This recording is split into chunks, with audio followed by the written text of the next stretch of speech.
বঞ্চনার প্রতিবাদে প্রায় দিনই রাজ্যের নানা প্রান্তে বিক্ষোভ অথবা পথ অবরোধ কর্মসূচি দেখতে পাওয়া যায়। আন্দোলনের এই অভিমুখ থেকে সম্পূর্ণ ভিন্ন চিত্র দেখা গেল উত্তর দিনাজপুরের রায়গঞ্জে। আসন্ন লোকসভা নির্বাচনে ভূমিপুত্রকে প্রার্থী করবার দাবিতে রায়গঞ্জের ঘড়িমোড় থেকে বিদ্রোহী মোড় পর্যন্ত দণ্ডি কাটলে বিজেপির প্রাক্তন জেলা সভাপতি বিশ্বজিৎ লাহিড়ীর নেতৃত্বে একদল নাগরিক। তাদের দাবি, রায়গঞ্জে এইমস হাসপাতাল স্থাপন, রেলের উন্নয়ন, রায়গঞ্জে ফ্লাইওভার নির্মাণ, রায়গঞ্জ বারসই সড়কপথ নির্মাণ সহ অন্যান্য। এদিন বিশ্বজিৎ লাহিড়ী জানিয়েছেন, আসন্ন লোকসভা ভোটে রায়গঞ্জের মতন গুরুত্বপূর্ণ আসনে কোনো বহিরাগত বা প্যারসুট প্রার্থী তারা চান না। রায়গঞ্জের ভূমিপুত্র কাউকে প্রার্থী হিসেবে চান তারা।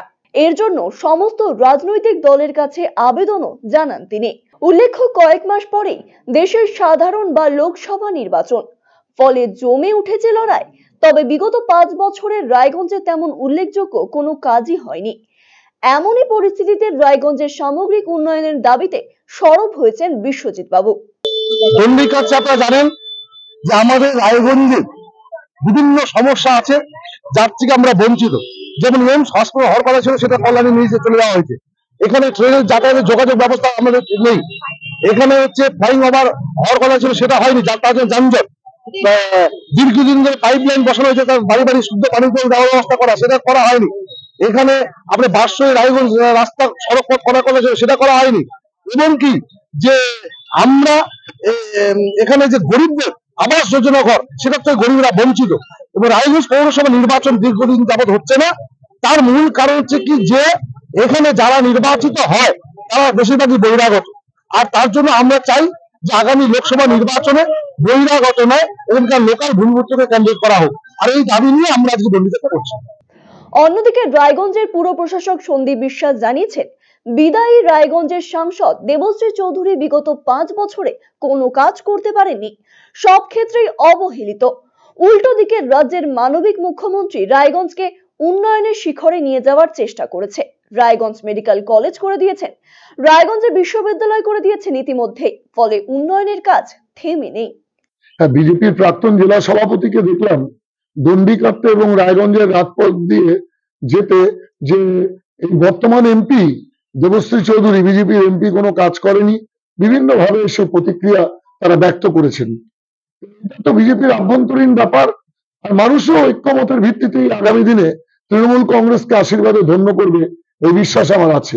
বিজেপির ক্রমশ রায়গঞ্জের মাটিতে ক্ষয়িষ্ণু শক্তিতে পরিণত হচ্ছে, সেটা আমরা বুঝতে পারছি। জনগণ সেটা উত্তর দেবে আগামী দিনে। কারণ ম্যাডাম চিফ মিনিস্টার যেভাবে উন্নয়নের কান্ডারি হিসাবে রায়গঞ্জকে উন্নয়নের মানচিত্রে উল্লেখযোগ্য জায়গায় প্রতিষ্ঠিত করছেন, তার ফলশ্রুতিতে আমরা দেখতে পাবো আগামী লোকসভা নির্বাচনে রায়গঞ্জের মানুষ, দলমত নির্বিশেষে রায়গঞ্জের মানুষ স্বতঃস্ফূর্তভাবে তৃণমূল কংগ্রেসকে আশীর্বাদে ধন্য করবে। দণ্ডিকাটা প্রসঙ্গে বলবো, এটা তাদের গণতান্ত্রিক অধিকার।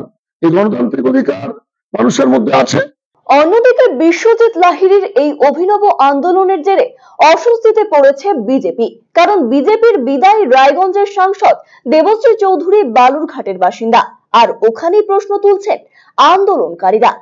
এ ব্যাপারে বিজেপির মানস ঘোষ জানিয়েছেন, উন্নয়নের ব্যাপারে যে কেউ দাবি করতেই পারে, তবে দেবশ্রী চৌধুরী অবিভক্ত পশ্চিম দিনাজপুরের বাসিন্দা, ফলে আসন্ন নির্বাচনে তিনি প্রার্থী হবেন কিনা তা ঠিক করবে কেন্দ্রীয় নেতৃত্ব।